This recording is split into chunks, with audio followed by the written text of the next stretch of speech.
Roy, delighted to have you on the show. Thank you. Don't Joseph. forget me. I know you don't like Scotch. Michael. I don't Thank like, you don't like a blended whiskey Bury, but tough luck. That's fine. You know, it's important, I think, to talk a little bit about the past. You know, a lot of our episodes talk about current issues, and we'll talk about that a little bit. But, you know, between the three of us here, we've got 90 plus years. That's terrifying. If you add it up, Yeah. right? You know, I remember fondly back when, you know, we started practice and I met you, and you had a previous career as a heavy machine, or what was it? Yes, diesel mechanic. Diesel Heavy- mechanic. From Alberta. But you were highly certified. Oh, yeah, I had a red seal so I could practice in any province in the country. And that was so specialized you could make it actually a very good living at that. And for some reason you wanted to become a lawyer. Yes, I always told people that I wanted a job where you wash your hands after you go to the bathroom instead of before. And, you know, we came through weird times, but one of the things I fondly remember about you was you were creative, because it happened during back then when we were all young.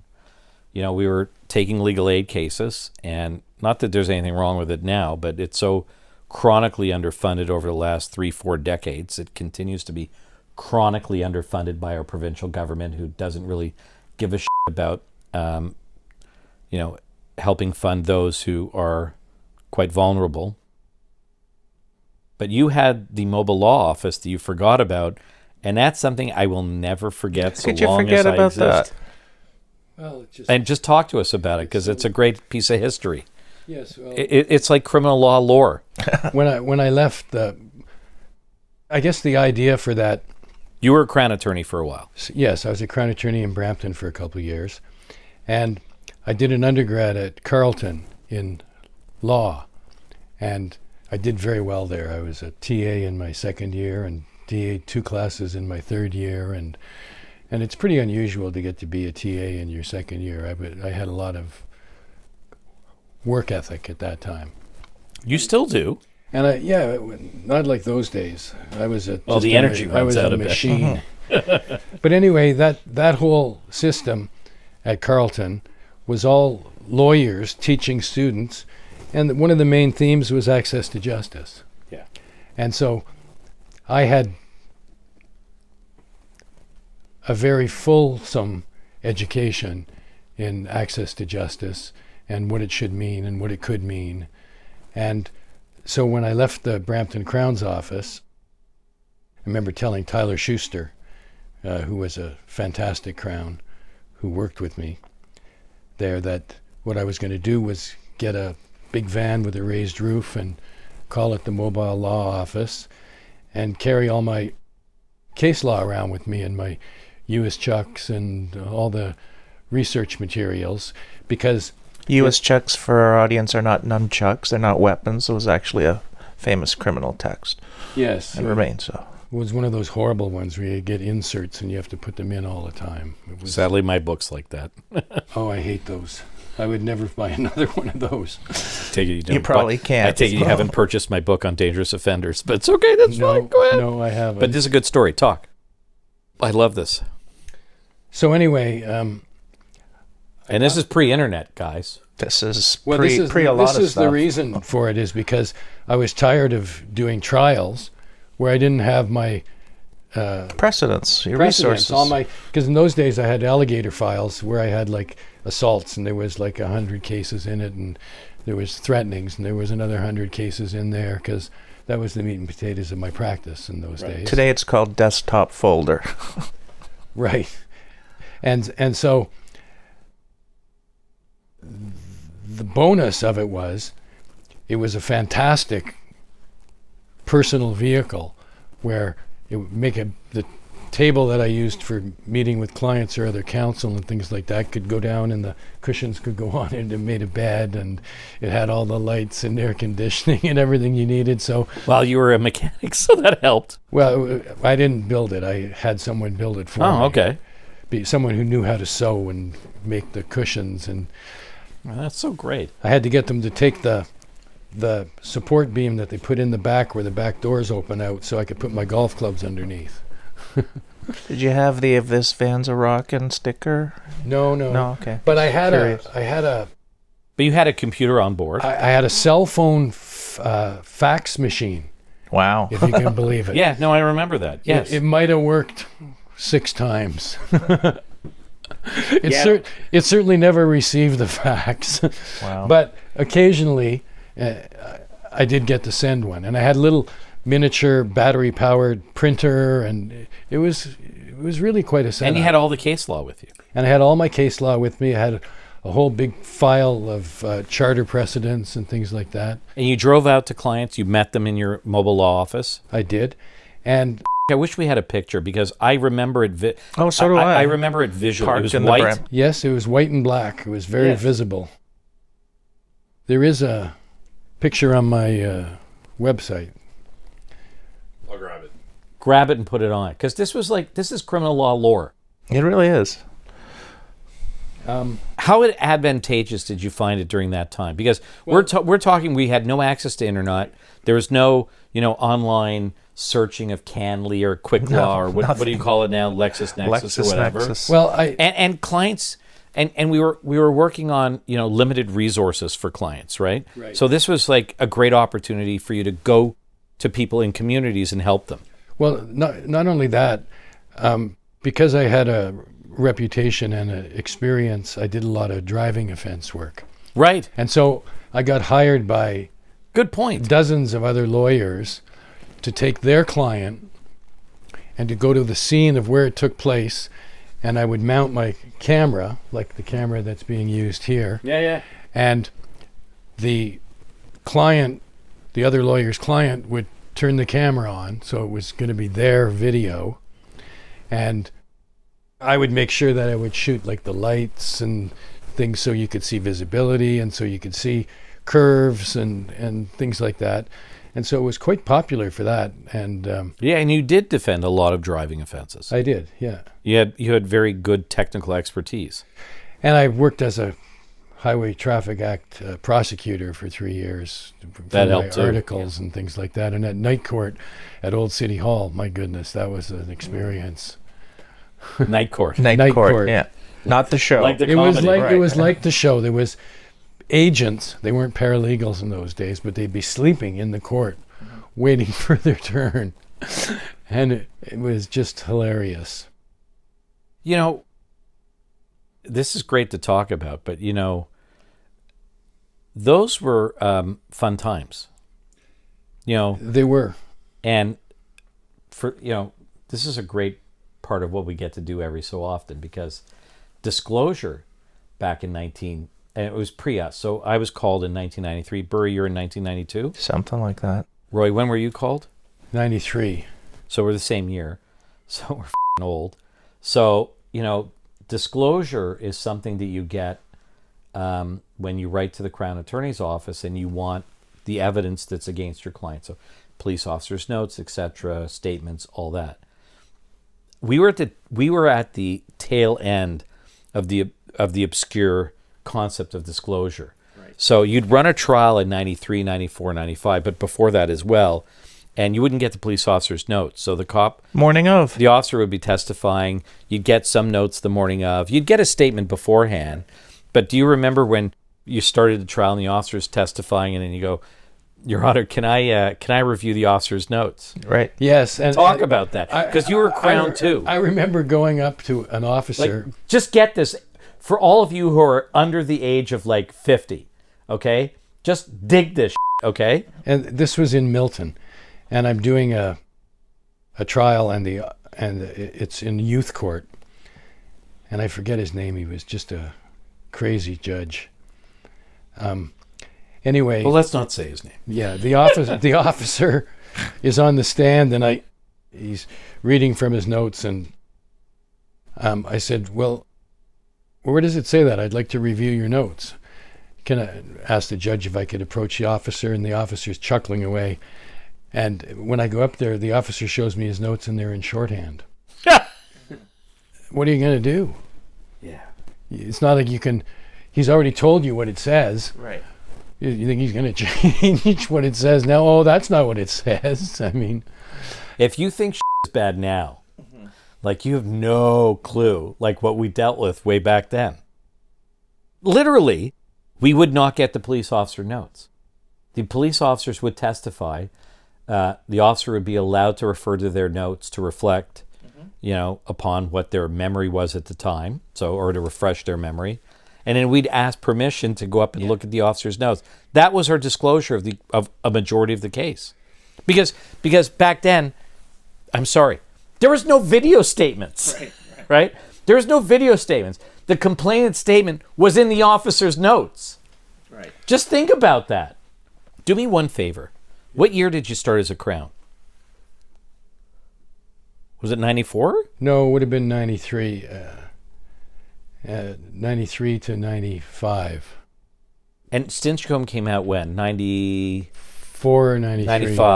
94, 95, I think. No, it wasn't 95. It was before that. Yeah.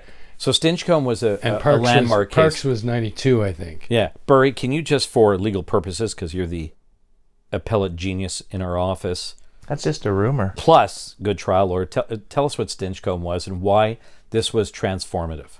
Well, it basically put an obligation on the Crown. Like, don't just give it, because nobody understands how fucking bad it was Listen to pre-Stinchcombe. this guy. Like, fucking bad. It was bad.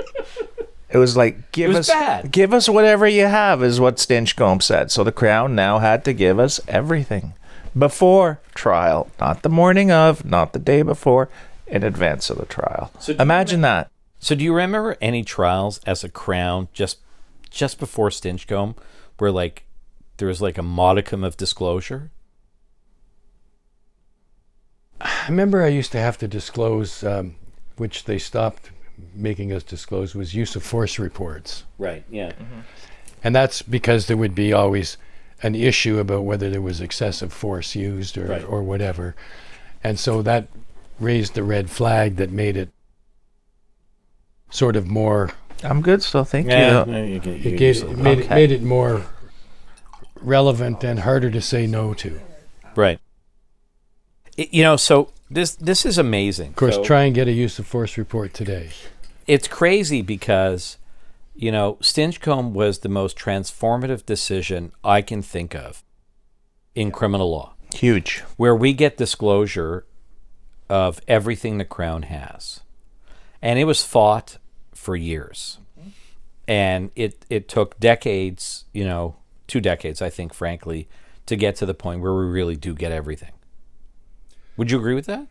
Yeah, I would, until the Ghomeshi case, where now we have to give them our stuff too. Well, now you're in our bailiwick, my friend. That's our strike zone here. That's Let loose. that was a transformative case, in my opinion, where they rolled back common sense and 200 years of civil criminal law. Talk about it. And it's Right on, just, Roy. It's just Go. beyond belief, because, frankly, Pretend you're a criminal law almost rapper. every Just sex assault case that I've ever won was won on the fact of surprise, if you will. I have your text messages that you sent to my client where you said, thank you for the dildo, as opposed to you assaulted me. And of course, nowadays you have to disclose all of that. They have to be given their own private lawyer. We have to beg for permission to use it.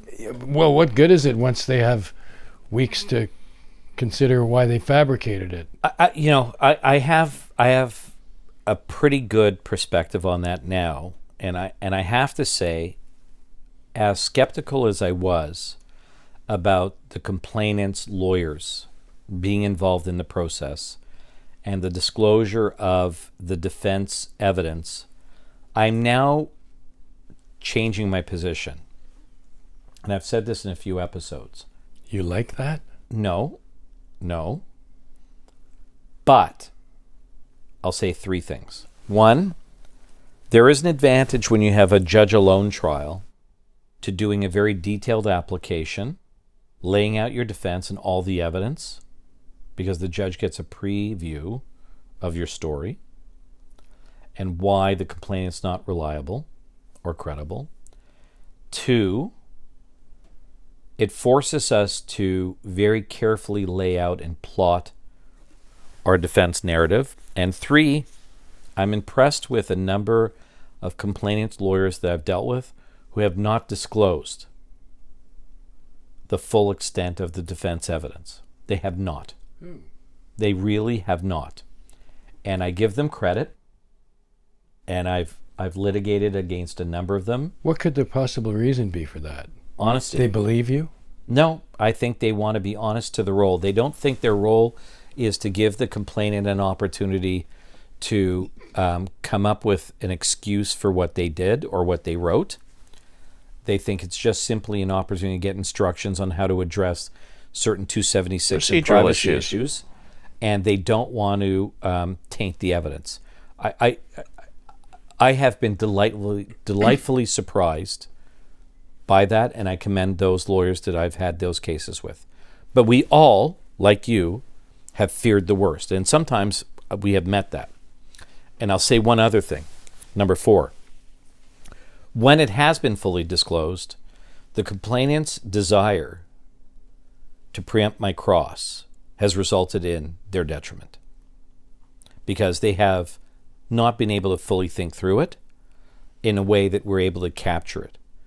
But you're right, Roy. There's nothing like surprise. I agree. And it's not surprise. Let's not say that. It's not surprise. They know what they wrote. Right, but they know what they wrote. They often seem to believe that these things they wrote went into a vacuum and they're unretrievable. Right. And so you box them into, well, you never did this and you never did that. You would never have said this, right? You would never have said that.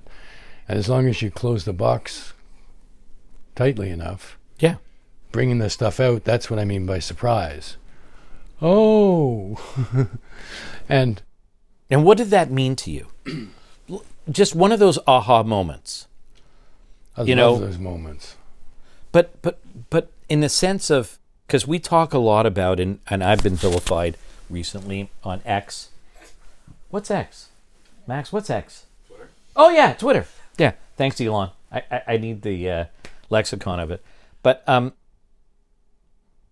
it's not, what does it mean to you as far as the evidentiary value of what they're saying? So it's not just me saying this. It means they're liars. When I can do that. And frankly, most of the sex assault trials I've ever won have turned on that kind of issue, that you've now proven yourself that you're a liar, pants on fire. How can I believe anything you say? Mm-hmm. As opposed to just a slight smear on the credibility. Right. This goes to the heart of the credibility. Right. But that's right. Of course, you have to make the box airtight. Right. I just had a trial in a human trafficking case where the client who got assaulted by my client, who was the pimp. The alleged pimp. The alleged pimp. There was no question that he was the pimp, though. Frankly, okay. This was just a simple assault. It wasn't. It was a tangential. So he's a pimp. Tangential. Yeah, so it's a different issue. So he's a for that. And he said that the guy had assaulted him, and the guy had taken great pains in his evidence to say that he was a total pacifist. He had no interest in physical violence at all of any sort. And I took a long shot and looked him up on Facebook and found a picture of him in a Taekwondo gym with his MMA t-shirts behind him. And there's a full-on MMA guy. Full-on MMA guy, yeah. Yes. And I was successful at boxing him in, but not 100%, because then he said that he worked as a night cleaner there, which the jurist didn't believe it for a second. But let's focus back for a second on the sex assault cases that you've done. And again, I want to be clear for our broadcast, okay, that we don't suggest in any way, shape, or form that every sex assault allegation is false. In fact, there is a high percentage of legitimate, true allegations of sexual assault. We don't say that. We have a specialty practice at our firm where people who believe that they're wrongfully accused come to us, and we dig and dig and dig and find evidence to establish that. So we see a high percentage of it. But talking as old lawyers, okay, you get a sense when you're cross-examining, when you're looking at the evidence, when you examine it, what passes the smell test, right? And often.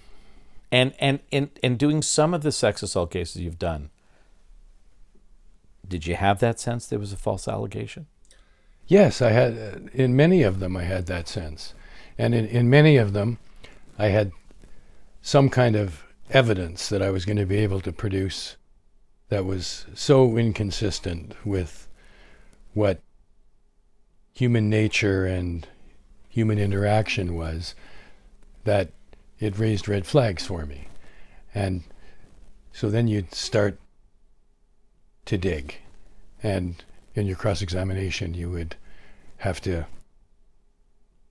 take 2 or 3 times as long as you thought it should take. Right. Because you need to tighten your boxes and flesh things out and show the absurdity of the positions, which isn't always that straightforward. I like it much better when I have lots of text messages. But you've been in the same position as we have, with the occasional cases where you've got all these secondary sources of information, text messages, for example, emails, WhatsApp messaging, and you're looking at it and you've got a very rich, robust source of secondary information that shows that the complainant's narrative is false. Absolutely. And thank God for the internet. Yeah. Yeah. And TikTok and like that too. Oh, right? yeah, because 3/4 of the ones that I've won like that, without that information, likely aren't acquittals. Right. You need it. You need it. Yeah. And it's an interesting point, because what we've tried to emphasize is when we say something we think is a false allegation, we're not just relying on our client's version of events. We're relying on these secondary and sometimes tertiary sources of information where we have demonstrative evidence about lies. Mm-hmm. But it's not rare, no? No, it's not rare. In my opinion. And that has value. 30 plus years of litigation. Plus being a human being who's experienced life. The ones that make me smile occasionally are the ones that talk about the emphatic consents, where you know that no one in the world on a Friday night at the bar talks like that, right, and asks those questions, and yet this is the evidence that you're being presented with. Let me shift gears for a moment just to talk about, because you had a really interesting story in your early days as a Crown attorney about jury selection, and we've lamented on this podcast that now trying to pick a jury is a joke. There's no more selection. Give me the first 12. And you know nothing about potential jurors. I mean, compared to the United States, who I think does a very good job of vetting jurors, it's a joke here. You had a great story without naming names. Right. So in my early days as a Crown attorney, I was just starting to do jury trials, and I was told before my first jury trial, if you go into the library, on the table you'll find a vetted jury list from the sheriff's office, and it'll tell you everybody who's on the jury and jury panel. So it was a 20-page document. Right, could be 200-300 people. Right, and it'll tell you if they'd ever called the police, if the police had been called on them, where they worked, how long they worked there. Just a wealth gold of information. Mine of information to help you pick your jury. Now, in those days, the first jury trial or two, I didn't think about it much, but I had to do a case that was a significant case where I'd got a call from the chief of police in Brampton to make sure that my case was prepared and ready to go. And I'd never got a call from anybody who was above a sergeant before, and so the red flags were waving. And it became obvious to me that these vetted jury lists after Stinchcombe and Parks, Parks being the case, of course, that said that the selection of the jury goes to the guilt or innocence of the accused, and Stinchcombe saying anything that goes to the guilt or innocence of the accused has to be disclosed. And so I went to the Crown Attorney and I said, there's a real problem here. And this is a guy who's successfully sued the Peel Police before for entry to a private dwelling. Right. And I got the chief of police calling me. There's a extremely competent defense counsel. And I'm going to have this vetted jury list that Parks and Stinchcombe say, probably privacy law issues would say I shouldn't have it to begin with, but telling me that has to be disclosed. And yet I've been told, keep this to yourself, don't give this to anyone, don't let the defense see it. Although the way you got the thing on the table in the library, so you couldn't ever say who gave it to you, was a little smelly in the smell test kind of thing to begin with. But anyway, the head Crown Attorney at that time said nothing about it, said, well, that's interesting. And we had a conference at the Muskokas that weekend, and this trial was supposed to start on the Monday. And so one of our senior Crowns came to see me when we got up there and said, the Crown says he doesn't want you to say anything about this issue. At the conference? At the conference. He's asking me to write a position paper so that we can keep these things from the sheriff's office. And I was befuddled because I may not be the brightest legal mind in the world, but I certainly understood You're what pretty Parks smart, and my friend. Stinchcombe said. Yeah. And I knew there is no possible way you could write a position paper that could assist you with this. It's game over. Right. So at the conference, I ended my Crown Attorney career by asking Michael Code, who was the Deputy Attorney General at the time, what you're supposed to do with these. Who's a brilliant judge now. And of course, Michael Code said, well, they have to be disclosed immediately. And the next month, my contract wasn't renewed again. That was the end of your career. Coincidence or not? That was the end of my, well, ostensibly it was because I was supposed to go and instruct the police on Friday afternoons at the division on criminal harassment and things like that. And they asked me to do that because I mixed well with the police in those days. Yeah. You got along with them. I got along with them, and I knew more than they did about things like drafting informations and things like that. And they were continuously screwing up the criminal harassment. So anyway, I had an opportunity to go out of town on a free trip, and I got Frank Favre to take my spot for me over at the police division, because he also was one of the ones who was doing the Friday afternoon. Yeah. And so ostensibly I was fired because I did that. Yeah, that wasn't why you were fired. No. Because you wanted to disclose that doesn't this jury pass vetting the smell list. test. Yeah. And what was amazing is another very senior defense counsel had the same issue come up 10 years later in Barrie. And when I heard about it, I called him up and contacted him and told him how I understand that the Barrie Crown's office is saying that they didn't know that they're supposed to disclose this. I said, it's kind of impossible since every Crown Attorney's office was at that conference. Especially because it was in Muskoka. It was huge. Special. It was huge. I mean, there was like tables all around the biggest conference room, and everybody was there. So, I was saddened by that. That was just an example. You lost your job because you were doing the right thing. Yeah. And I really liked crowning as well. Frankly, I didn't have enough real bad guys. We didn't have a guns and gangs stuff at that time. I would have loved prosecuting guns and gangs. I was prosecuting an over 80 impaired almost every day. And that's like bread and butter back there. And too many alcoholic domestic assaults that were of a extremely minor nature that really should have been diverted in some fashion. Yeah, because you want to do your job with integrity. And I liked prosecuting real bad guys, but there just weren't enough of them. Well, things have changed. Yes, they have. The gun violence in those days was almost non-existent. Not non-existent, but certainly wasn't like it is today.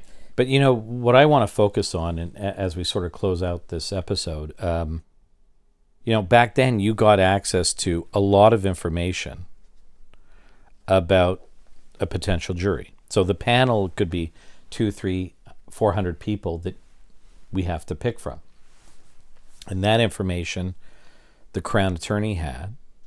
So the Crown Attorney's office, and then you did the right thing, it had to be disclosed. And then as we fast forward years ahead to present, we know nothing. Both Crowns and Defense know all about these potential juries.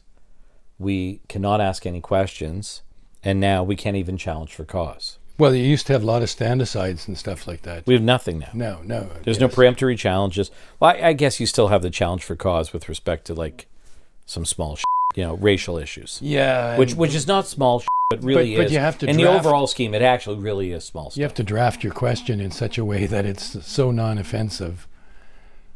That's correct. On the challenge for cause stuff, you can't come right out and ask. Would your ability as a juror be hampered by the fact that the complainant is white and the accused is X? No.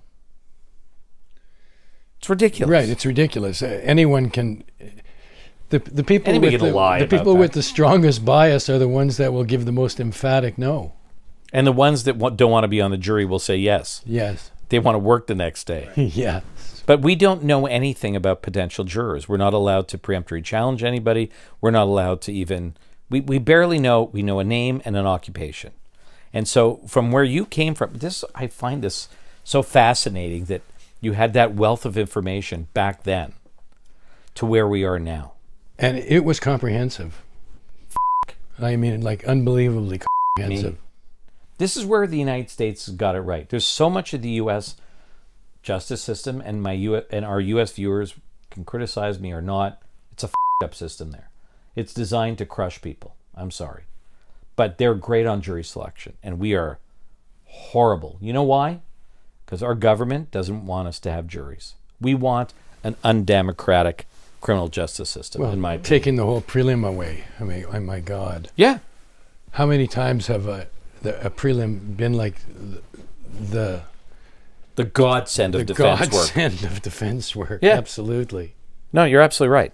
Our government has done everything possible to restrict due process. And I just don't understand the reasons for it, because taking prelims away certainly doesn't save money. No. The prelim gets done in 3 days where the trial's going to take 3 weeks. And how many prelims? You okay? Yeah, I'm just checking my blood pressure. Okay. Because Roy's hitting on a point that really drives me crazy, and he's absolutely right. It short circuits the whole trial process.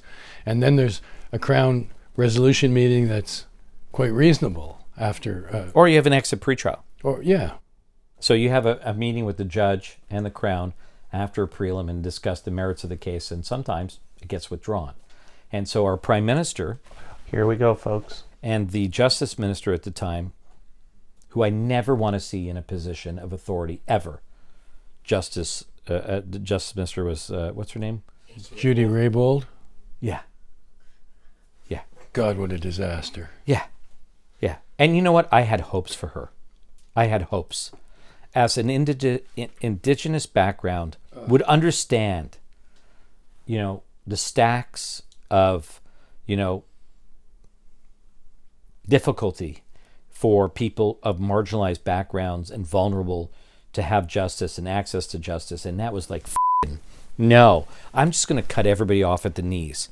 And they decided to cut this off. Well, she gave us the Gameshi stuff too. She gave us so much and our prime minister just, we don't want victims to be re-victimized so they don't have to testify over and over. You. You know what you left in place? So if it's sexual interference, which means it's sexual assault of somebody under 16, you get a prelim. That's somebody who could be re-victimized, right? But an adult 40-year-old? No, we don't want to be re-victimized. Yeah, just do that Roy? for a bit. Thank you. Thank you. It was a pleasure. This was lovely. Roy, thank you. And Michael, I got to thank tell you you, again. Nice I to see want you. that picture to be put up of the mobile law office because this is criminal law lore. It was a brilliant idea. You brought it around. Criminal lawyers went into your mobile office to get case law. Yeah. Well, especially maybe not so much downtown because I had trouble parking downtown. It was too high. However, in Brampton at the Clarence Street Court, Or York Region. where there was absolutely zero library, it was the bomb. Thanks, man. Thank you. Oh, sorry. One other thing. No, wait. No. Something before? Music. Are you in a band? He's a one-man band. I play in a number of bands. But a blues band? Blues band, yeah. We did Aaron Harnett, who's a Another great criminal lawyer. good colleague, fantastic piano player, works for the Rotary Club, and he's hired our band the last 3 years to play at their... I've seen Roy live. He's great.